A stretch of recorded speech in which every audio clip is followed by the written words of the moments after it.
I want to shift a little bit to the issue of Russia, and you and I have talked before about that. But to me and to many of my colleagues, I think the pattern of behavior from Russia is painfully obvious, that they will do what it takes to achieve their objectives with very little limitations, whether it's interfering in U.S. elections, interfering with European elections, formulating an assassination plot like in Montenegro.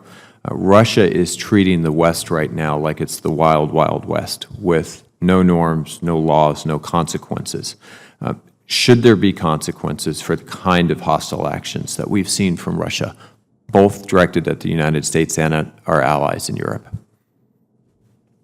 Senator, I believe there should be consequences. The Russians have adopted a philosophy of operating below what they believe is the West's threshold to respond. Exactly. We need to understand what that strategy means and how to counter it, and impose the kinds of consequences that are necessary to prevent them from being successful or to deter them from the activity in the first place.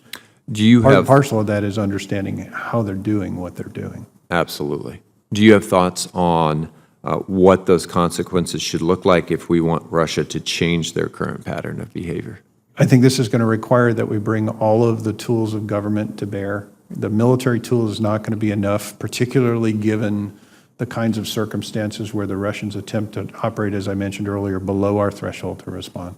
So a whole of government approach Yes, that sir. includes things like sanctions, that it includes things like the removal of properties that we've seen here in the United States. We should consider all of those things working in concert. All of those among others, yes, sir.